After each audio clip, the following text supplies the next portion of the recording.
Eagle, what is the difference between the S6 Innovator Edition and the Consumer Edition for the Gear VR, except for $100 when this was being sold still? You can still get it sometimes online, like eBay and stuff, and even I think Amazon. A lot of people have been resorting to this version because the consumer version sold out and they're super excited about VR, just like me.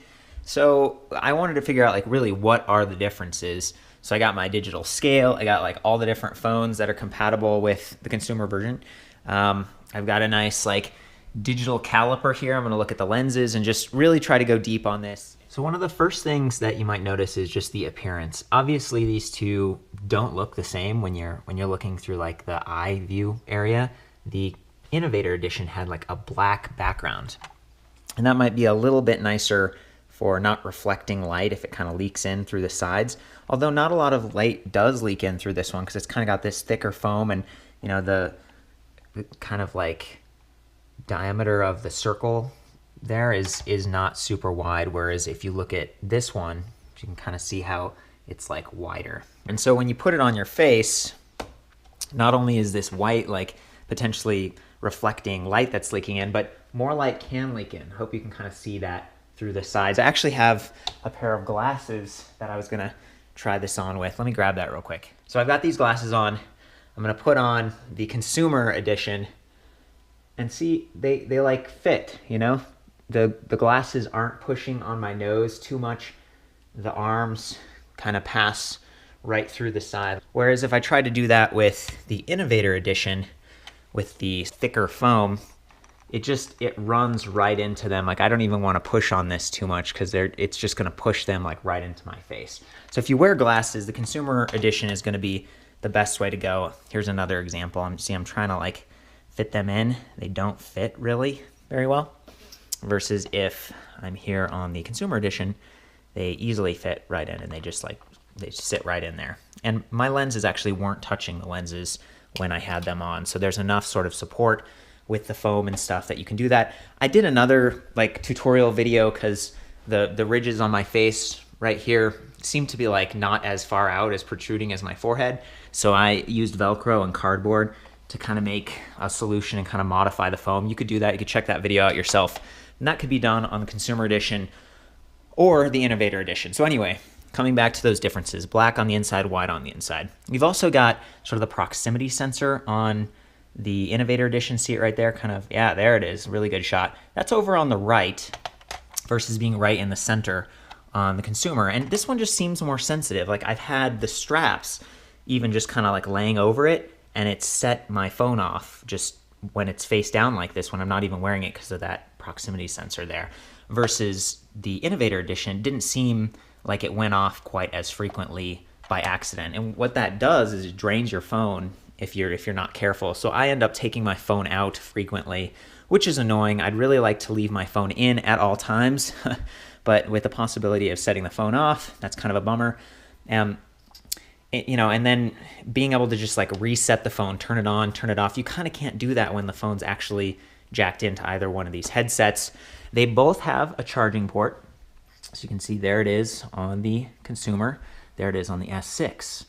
Okay, so the difference here, however, is that both of these can kind of like maintain your charge while you're using it, but it seems like only the S6 version actually like charges the phone actively when the headset is off. So I'm going to give, like, this is definitely a plus for me, and one of the big differentiators with the Consumer Edition is that you can actually charge your phone and kind of leave it in. And from the side like this, you can also see it looks like the Consumer is a lot like taller, but I think that's mostly because I've just got that lens cover on, which fits over your phone. So when a phone's actually jacked into this thing, it fits over, versus the cover on this one has to be taken off and left off like this to use your phone, and there's nothing you can put over it. So your phone is always going to be exposed on this one. However, that works really well for the pass-through camera.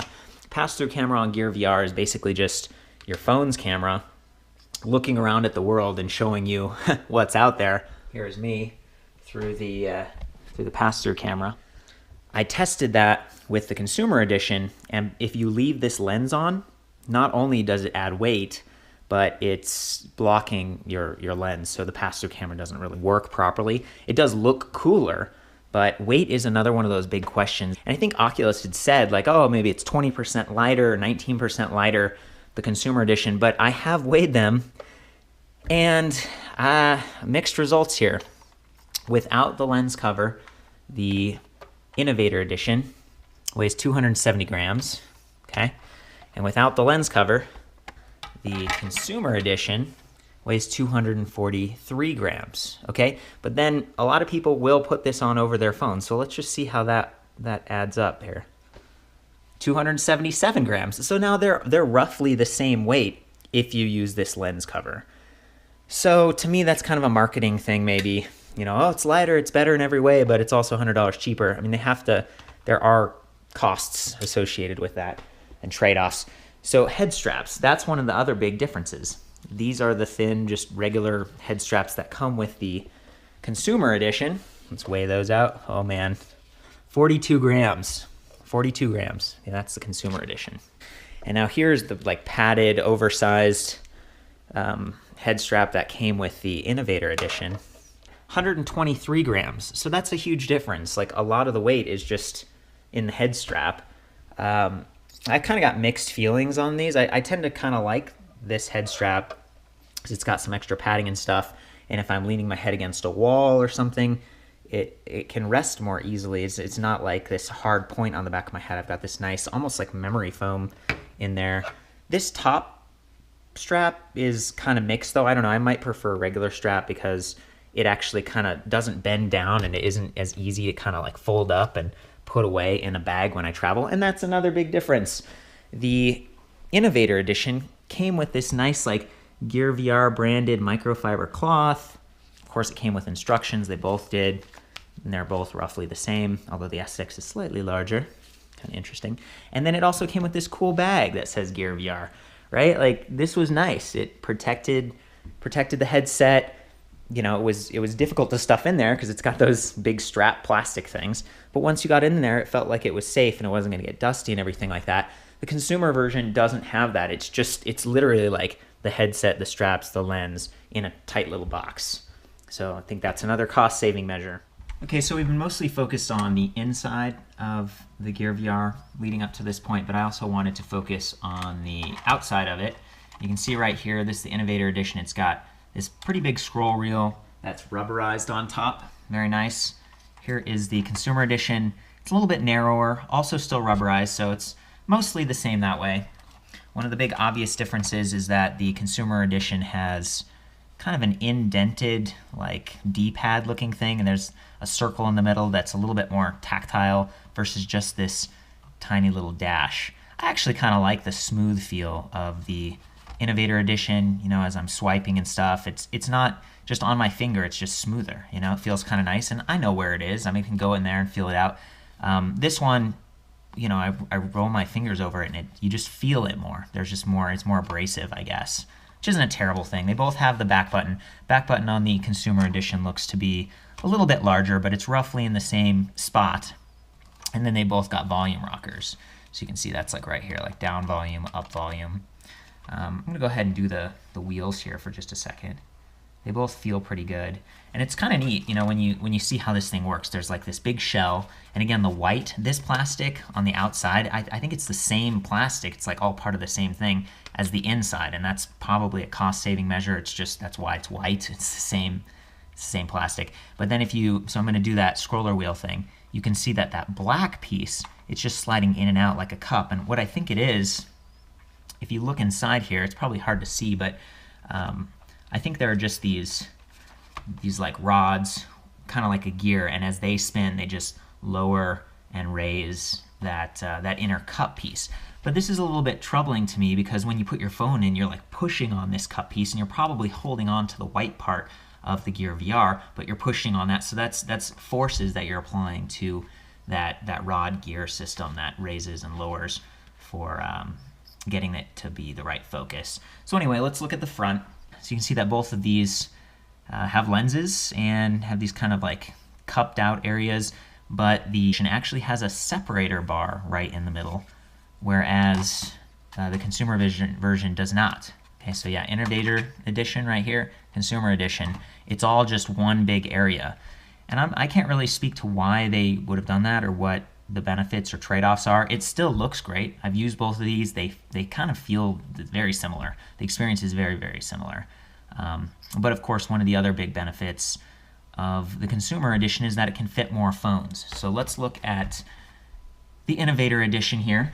One of the things I really like about it is that it has this nice clip-in system with a button.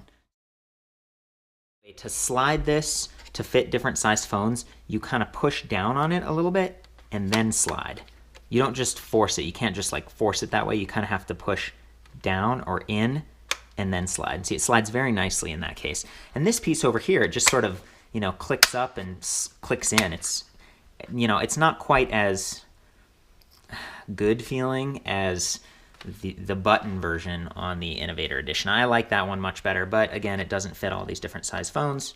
So yeah, see, it's just gonna slap it just really hard. Don't love that. So then to take the phone out, you just kind of pull back like that. It clips up and then you can pull your phone out. So for the S6 Innovator Edition, the opening width here is about 1.967 inches. Let's just turn this to millimeters. There we go. So 49.96 millimeters right there. Whereas the width for the consumer edition, I mean, it's kind of hard to tell because there's no middle bar, but to me, that looks about the same. Like the bar would be right there, you know, if it kind of touching right in the middle. So I'm going to call it about the same, 49.96 millimeters. But height, that's the big question here. So 55.42 millimeters high on the Innovator. Just dialing it up a little bit more. 56.57, right? So you're potentially getting more of the screen real estate, which is applicable on these larger phones. So then the other question I had was, you know, what about the actual lenses inside the Gear VR? Are these different? Are they the same? Are they spaced further apart for like your interpupillary distance? That's like where the centers of your pupils are. Are they wider? Are they taller? I'm kind of guessing no, they're not. They're like the same, but I wanted to measure this, so I'm going to try to do that real quick here. Appears to be about 15 millimeters to me on that one. That was the consumer. Okay, now we're going to the Innovator Edition. Yeah, it looking very similar. Yeah, about 15 millimeters. How about the lens diameter? 30.15 millimeters for the Innovator Edition. Appears about just the same. This looks the same to me. Yeah, it's hard to get in there, but they're looking really, really close. I also wanted to measure the depth, like to see if there's more sweet spot or if the lenses are at all different that way. Okay, I'm modifying this caliper tool with these like teeth that will hopefully fit down inside. This is really not the most refined approach here, but I'm doing my best. Oh, it doesn't quite reach. Oh, this sucks. Okay, well that's a failed experiment. I'll just give you my my best guess here. I'm looking at both of these from the side. Curvature looks very similar. From the top, I mean they're very, very close. And I'm sorry that I failed on this part of the experiment. So another big area of concern for people with the Gear VR is fogging, because if you get a hot face or you're doing rigorous activities while you're using the gear, you know, the sweat from your face and just the heat and everything, it can kind of fog up the lenses. So this is another area where there have been some trade-offs. With the Innovator Edition, there's actually a little built-in fan right behind this sort of rectangle, and it sucks air in through that edge there and kind of shoots it inside of the gear to help reduce fogging. Now this also uses more power though, so you've got a smaller phone with a smaller battery, and that's already limiting how long you can use this thing, and then you're pulling extra electricity off of it to run this little fan. You know, it's like, well, that's kind of a mixed experience. You can see they've got little vents and stuff here, and a little bit of air can pass through. But they've really changed things up with the consumer edition. There's no more fan, so you're not using battery to do that. it's also costing them less. You've got bigger vents. Actually, these aren't vents right here. They just look like it. That's just the plastic black thing inside. Let me just adjust that and see if... No, yeah, those aren't vents. Those are just like cool looking hole things that show you black. The real vents are, I guess, your face, because you've got like the area where the glasses could come through. It's just, the venting just happens more naturally, I suppose. You've got more space in there to dissipate humidity or something. But that's one of the big differences. I have overheated on both of these before, mostly with the S6 phones. Haven't had an overheating problem with the larger Plus or Note 5. And again, I think it's because it's a larger phone, and maybe it's just spreading out. Maybe it's not working as hard with the extra RAM, and the battery is more spread out. It's really hard to say, but you are getting a different experience here. I'm going to try to show you the fan, let you hear that. Yeah, the fan is going. You can hardly hear it, but yeah, it's there. And I was complaining initially with this Innovator Edition that I think just the air movement inside was bothering my eyes. I'm here in Colorado right now, so it's really dry to begin with. Fogging isn't really an issue. It's cold outside. There's snow on the ground out there. So this might be like one of those concerns for people who are in more tropical areas, more humid areas. But I wanted to address it. That is another difference between these two units. And while we're looking at them face down, another slight difference between the two units is sort of the head strap clip. It's much smaller on the Innovator Edition. See, there's not as much length as there is on the Consumer Edition. So you might have more adjustability of the straps here. Both of them are designed to be kind of higher up towards the top of the headset, and that's so that the strap can kind of like run above your ear, hopefully, and not like over it. All the pictures I see, including Mark Zuckerberg when he was trying this out for like a photo shoot, they're like over the ear and they're pushing down like this. And I think that would get annoying after a while. So all of mine, I've tried to like run it above my ear, and I've tightened the top strap. And again, I've done the whole adjustment with cardboard and stuff. So I'm all about ergonomics.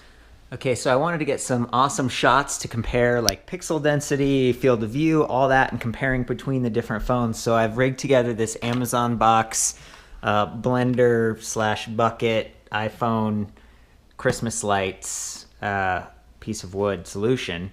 And basically the camera is right here, and I am going to very carefully place the gear right in front of the camera and take some photos and compare those real time for you guys. It's going to be pretty awesome.